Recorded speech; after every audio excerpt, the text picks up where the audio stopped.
What is going on, YouTube fam? It's your boy Pop tapping back in with another vid. You know what I'm saying? Today we got for y'all, man, one of the most banger videos we had in a minute, man. 15 NBA legends are gonna be sharing with us, trauma dumping with us, their problems with today's NBA, man. In my opinion, I don't see how a game over 40, 50, even 60 years can evolve, and the modern players are worse than the ones of the past. That doesn't make any sense to me, you know what I'm saying? But in this video, we're about to be learning about that, you know what I'm saying? If y'all new to the channel, y'all haven't hit that subscribe button, man, suggest y'all do. And with that being said, let's get into it. The physicality that was a part of the league. But if you know who you are, you should look at it as information. You can't hand check. You can't contest shots. Really heavily weighted right now with a three-point shot. You get close to the basket, a lot more of your shots will go in. So not too long ago, Anthony Edwards was interviewed and basically said that older generations didn't have any skills, and Michael Jordan was the only one in his era who had skills. This comment aggravated many NBA players who played in that era, that once Magic Johnson heard about it, he was quick to clap back by saying, "I never respond to a guy who never won a championship." And he has every right to say that, because Magic Johnson is one of the most accomplished players in NBA history, with 5 championships and 3 MVPs, just to keep it short. So for Anthony Edwards to say that wild comment and disrespect every single NBA legend in that era is unbelievable. Dang, These NBA legends transformed how basketball was played, combining with the crazy talk, man. We gotta lower the tone, lower your tone, finesse with toughness and skill with high basketball IQ. Edwards is one of the most promising players in the league today, and he hasn't yet achieved what those legends accomplished. I never thought he would make a statement like that, because today's NBA wouldn't exist without the groundwork those legends put in. So Edwards' comments about past generations got me thinking about some of the concerns NBA legends have with today's game, and how their views highlight the changes and challenges in modern basketball. So I found clips of 15 NBA legends who share their problems with today's NBA.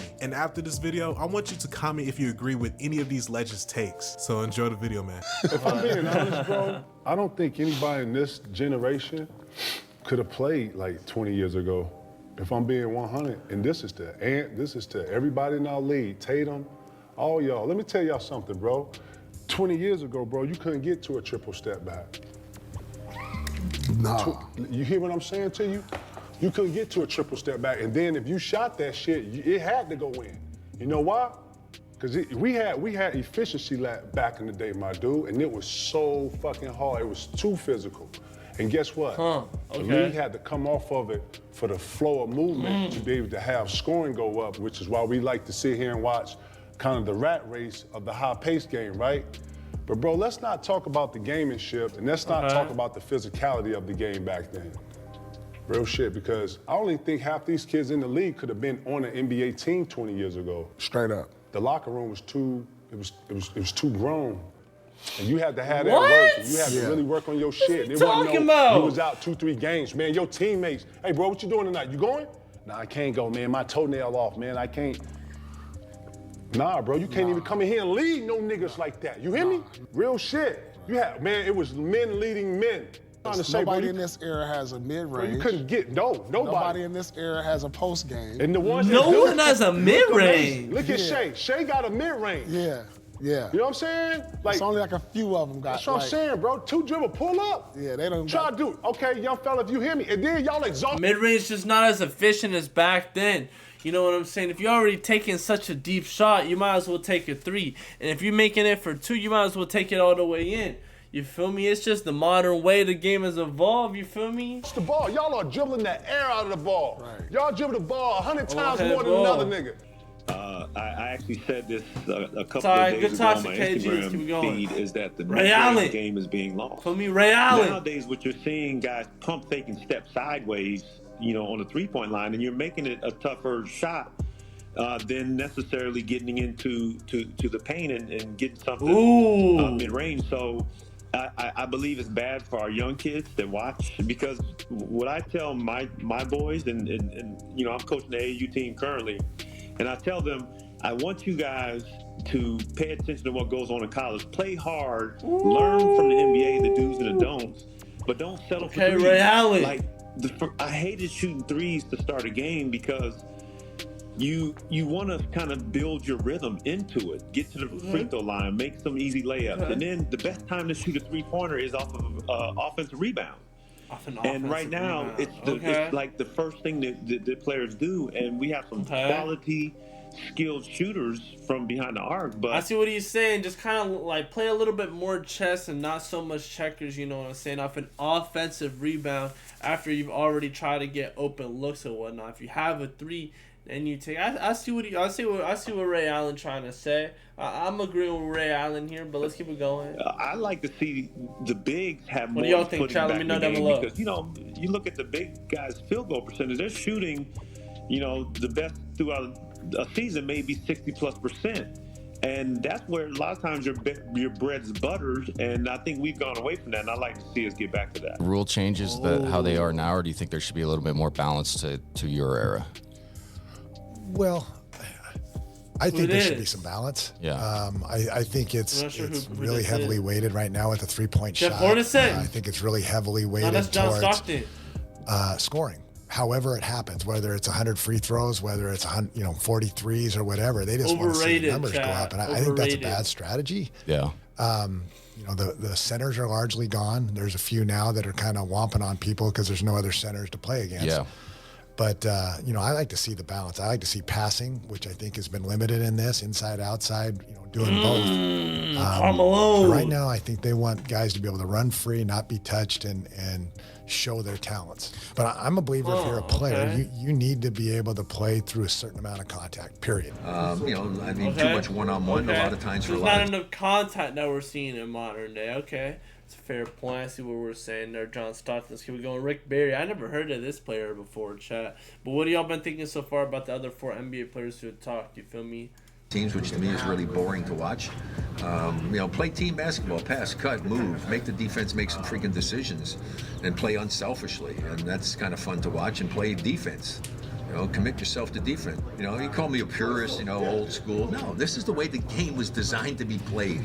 And it doesn't matter whether you're shooting threes or not. I mean, you adjust your defense, you adjust accordingly. You don't go under screens, you jump screens, you just take away the 3-point shot for a lot of people. I mean, you just play smart defense and make the other team have to earn what they're getting, and don't make it easy for them. Make sure they're always getting challenged. You don't give them easy pass to the basket. You watch some of these games, the guy's 20 feet from the basket, he winds up driving in for a dunk. What are you kidding me? Where the hell is the defense? I mean, that's a total breakdown in defense. So, I mean, it's not a complicated game, and yet they do make it complicated. I would average 45 points in today's. So we don't got enough defense and clamps in modern day basketball. Okay, Chad, is that something y'all agree on here? I mean, I've seen some moments where plays are wide open. I've seen moments that in 90s highlights too. You know what I'm saying? So do we see it more nowadays, more back then? Let me know what y'all think down below. Game, if the way they play defense today, where you can't hand check, you can't contest shots, you got to come on the side. Jordan would have averaged 45-50.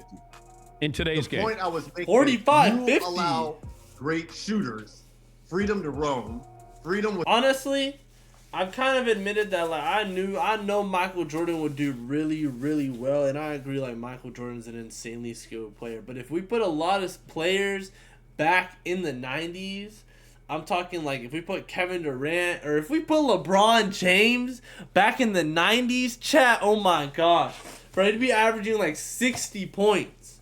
LeBron James in the 90s, he'd be a train.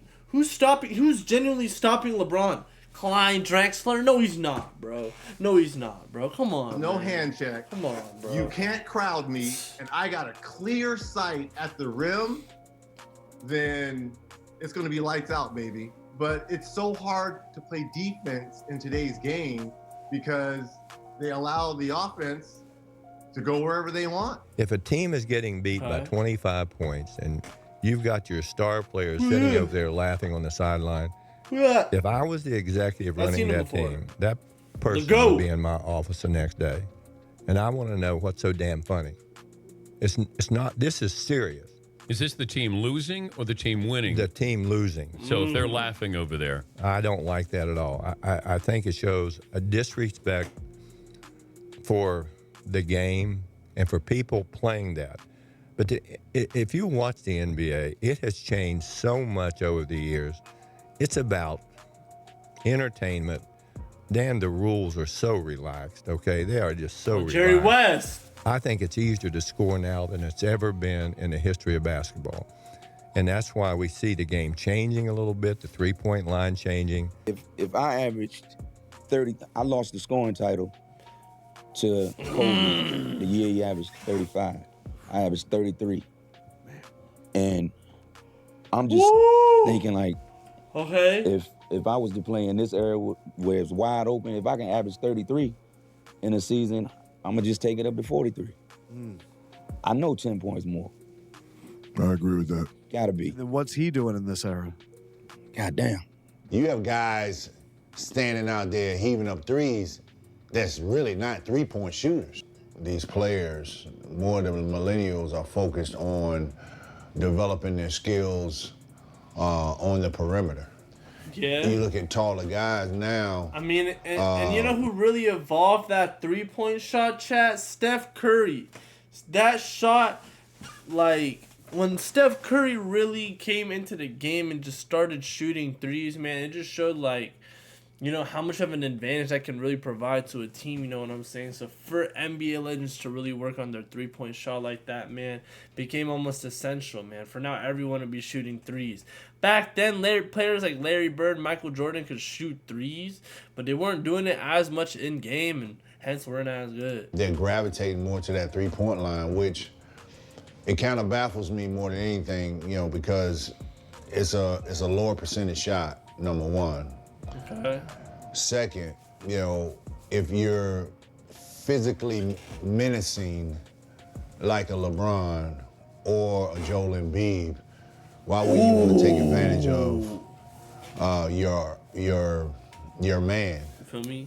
The guy that's guarding you. Why wouldn't you want to take advantage of him down there on the block and closer to that basket, which is going to force teams to double and triple team you, which in turn, both of them are great passers, which in turn was, you know, you can find open men, you know, who will get wide open threes, you know, and I like playing the game that way, you know, but I'm old school, you know. I mean, I'm from a different era that we felt like that was one of the most effective ways, but now from an analytics standpoint, I think people see it a lot differently. I think the game has changed, definitely. This is Patrick Ewing. But you still need players to still do the same thing. You know, I think I'd still have to play defense, and I still have to be able to score. You know, you still need someone to block shots, to protect the rim. But I was a player that did both. I played defense, and then I still went down the other end and I scored. You still need people to rebound both ends. You still need people to block shots. So I was able to do both, and I could shoot. I just didn't shoot out to the three-point line the way that bigs shoot now. But I was capable of doing it. I just, in my era, I remember when I first came to Georgetown, Coach Thompson, we played Virginia. With Ralph Sampson? Ralph Sampson. Okay. Ralph took a shot from about the top of the key right here, the top of the free throw line right here. And I came down and took one from the free throw line, and Coach Thompson called timeout. He cursed me out. He said, son, get your butt in the paint. But now it's a different era. It's a different era. You know, bigs now, they want to shoot threes. You know, and that's the way the game has progressed. And, you know, people, when I was in the NBA, people are always asking me, where are the centers? And now the centers are the ones out there shooting threes, and the guards are the ones running it up. Off the ball. You feel me? That's how much the game has really evolved in that little of time. Chat, back then, if Patrick Ewing was taking threes, they would have subbed that man out the game. Nowadays, if you can do that, you're a valuable asset on the team. You know what I'm saying? So it's just crazy, man. I really wonder where the NBA is going to go even in the next 10 to 20 years. You know what I'm saying? After LeBron's out of the league, after we have a new face of the NBA, you know what I'm saying? Like, how is defense going to evolve? How do different dunk tactics, team tactics, passing, like there's so much different things that's going to change within the next 10, 15 years, as we've seen this change since the 2000s, which the 2000s wasn't that long ago either. You know what I'm saying, chat? But let me know what y'all's thoughts are so far down below on this video, man. If y'all been liking it so far, hit that like button down below so I know. playoff games. Well, he's great. Getting I know that. grabbed and held by Marcus Smart. They're attached to him at all times. Right. Then when I watch Larry Bird come off Larry the pin Bird. down, and no one's within 5 feet of him and they're shooting the gap. You're telling me one is more physical than the other? You're telling me that's more physical than Steph Curry being grabbed and held for 48 minutes? First of all, Redick don't know what the hell he's talking about. I'm going to say it, right? I agree. He don't know what the hell he's talking about. I'm like, what basketball was you watching? The physicality that was a part of the league. Hey, look, when you can put your hand on a guy's hip and make him go a certain way, if you can put that elbow in his chest to slow him up, which we call slowing a guy up when you coming down the lane. Gary Payton. So how many guys can deal with that type of pressure? And for J.J. Redick, who played this game, I'm very disappointed that he has said something so stupid. This is the thing I'm having a problem with. Bird, who's a big guy, who got bumped all the time, you know, we played around the basket more than guards played around the basket. So I don't understand the logic for him saying that. When clearly those big guys, even to the big guys today, they get touched a little bit more than little guys because they're around the basket. So it just don't make sense when, this is the thing I hate the most. We had our time. It was a great time. It's their time now. Yes. But don't crap on us to prove your point. Yeah. Because it doesn't make sense and it's not valid. Yeah. But the same thing, they look at Sam and myself. Oh, the old guys hating. No, hating on what? I don't hate on these guys. You're responding right now. Yeah. You're not. I don't hate on these guys. These guys are great. I just don't like the disrespect. Yeah. And to say that about Larry Bird, less physicality. Is he stupid? Back MVP. It's just a stupid comment to make. I mean, it ain't got nothing to do with Steph Curry or Larry. It's the content. Exactly. We just broke down the end result. It doesn't make sense. And he should know better than that. Yeah. And I don't care what he feel about me, you know, what his response might be, but when I hear that, and I'm like, I mean, it's really just like, yeah, no, I see what he's saying, discrediting the past to make the future look better. Yeah, no, for sure. Like the past, like without the 90s and the 80s, you know what I'm saying? Like without all that history that happened there, we wouldn't have how the game has evolved now. Of course, man, you gotta of course respect those eras, but I mean, hey. Really don't know, do you? Young kids today don't learn how to shoot hook shots is because everybody is so enamored with the three-point shot. So the kids, they don't want 2 points. They don't want to work with their back to the basket. That's not cool. They want to go out there in the stratosphere and shoot three-pointers. I didn't think that worked for the longest time. That did not work as solid basketball strategy. But now, when we have a time, when you have people like Stephen Curry who can shoot the ball, he can. I've never seen anybody shoot like that. I'll give you an explanation. They showed Stephen shooting 100 three-point shots in practice. He made 92 out of 100 from the three-point arc, including 77 in a row. This is just practicing. 77 right? in a row. So anybody that can shoot like that is on a different plane from all the guys that I played against and the people that I saw when I first started watching the game in 1960. I never seen anybody shoot the ball like that. And if that is the coming talent level of NBA players, they're going to be forgetting a lot about the guys that played in my era and the earlier eras of the NBA because the talent level of the guys playing now has really risen. But they're not teaching the young kids. Even the players from the 60s and the 70s know that the players today have evolved, man. But we gotta still establish, man. We need respect for the old heads. You feel how me? to score in the paint with their back to the basket, and therefore they don't. A lot of them don't get to learn the hook shot, and they don't get to realize that if you get close to the basket, a lot more of your shots will go in. Just because Charles Barkley talking now, tall, man. We got 3 NBA legends talking left, man. I hope y'all been liking this vid so far, just like how I have. You know what I'm saying, man? Hit that like button if y'all been liking it so far, man. Let's keep it going. Just because Kevin Durant is 7 foot and he's a great shooter, that don't mean all you other 7 foot dummies should be out there shooting jump. And I want to make it clear, I'm not the old man get off my lawn. It should be. There's a couple reasons why I think it's stupid to play like that. Because number one, you take your size advantage out the game. Why do I want Karl Anthony Towns, Anthony Davis? Why do I want guys who are physically bigger and stronger? Why did I want them out on the perimeter? That helps me as a defender. Instead of trying to stop one of those big guys in the post, they gonna shoot jumpers. And listen, let's be real. How many great big guys, jump shooters there are? Now you have to. Kevin Durant and Dirk Nowitzki, those guys are an anomaly. But I'm talking about big guys. But I don't understand why you would take your physical advantage away. Because number one, now guys don't even get in, big guys don't even get in foul trouble because they're out on the perimeter. One of the weaknesses of Joel Embiid's game, he's one of the most talented players we have in the NBA. If I'm guarding Joel Embiid, I'm on cloud 9 and he's shooting threes. I can't stop him in the post. He's gonna draw a double team and get you wide open threes. Don't shoot threes, man. Or he's gonna get you in foul trouble. But when he shoots threes, I guarantee you the defender's like, man, that was so easy. And now, 15, 20 years later, you got guys shooting threes. Well, of course, I get, like, you know, having a bigger guy in the paint's going to be better for boards. Like, let's say we're on offense, right? The big guy in the paint going to be able to get all your boards, put it right back. But if they outside, they taller and can get over other players with less contest, man. Now, if it comes to defense, we need them players in the paint at all times. No reason to have a big man outside of the perimeter. That's yeah.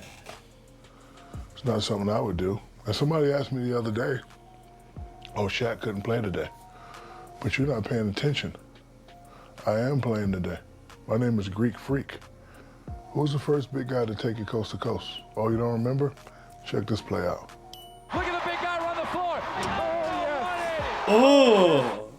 I play just like Greek Freak. Take it off the glass, high percentage shots. Okay. High percentage shots. My bad, Shay. I shoot My a bad, three Shay. every now and then, so I would actually love to play in this game. It's less physical. I would bring a little bit more physicality. I would bring my length. I would bring my athleticness, and I'd be Greek Freak. So before you say Shaq can't play in this era today, I'm already playing. My name is Giannis Antetokounmpo, however you pronounce it. The negative person you look at it is critical. Bro, why you say it like that, man? Shaq too funny, yo. But if you know who you are, you should look at it as information. And I've said this many times. Like if I look at him and say he shouldn't have took that shot, he's either gonna say, okay, I'm gonna keep taking it and make it this time or shut you up, or he's gonna listen to what I'm saying. Like, you know what, maybe I should step in. Not making fun, don't need to make fun. When I give you information, I'm giving it to you raw. I'm giving it to you like I would give it to you if we was playing. If I was playing with him and he took a crazy shot while I'm in the post, I would say, Trey, don't take that shot. Right? But again, as a player, you know who you are. Shaq, shut your ass up. Watch this. You hit 5 in a row. I can't say nothing. Right. Can't. Or you listen to what the big man is saying, who's won 4 championships, say, you know what? Maybe he's right. So a negative person will look at it, oh, he's hating. I can't hate. Giving you information. What I've always learned about criticizing, especially from players that's been there and done that, if you've been there and done that, I will listen to you, right? And if you do criticize me, I will listen to that and see if there's some truth into that. I was just at Michael Jordan's 60th birthday party. He pulled me to the side. And you know, we talked about that for 30 straight minutes. Back in the day, you guys. Birthday party, man. No, you played every game. There's no rest. We want to play every single game. We couldn't wait to get out there on the court. And it's about your ego, your passion, your love for the game. It's about those fans who, like you said, pay their hard-earned money to watch you play this game of basketball. And then we're getting paid to play something that we love. I mean, you know, so you got to get out there. And last but not least, it's about your team, where you stand. You're losing games when you sit out. Yes. And so I dislike it. I hope they get rid of it. And for the fans and for the organization and for the overall health of the game. So guys, I hope you enjoyed the video, and tell me, do you agree with any of these legends' takes on today's NBA? Definitely. So make sure you like, share, subscribe. Oh my gosh, man, this was a great video, man. I did not know. Wow, I did not know there was that many issues with today's NBA. You know what I'm saying, chat? What do y'all think about this video, man? Who do y'all agree with so far in this video, chat? And I don't know, man. There's so much for me to take in, you know what I'm saying? Just with the defense and the players and the rules and the hand checking. Wow, man. What a good video to react to, man. Thank y'all for this recommendation. Like, comment, subscribe, and I'm going to catch you on the next one. Yes, sir.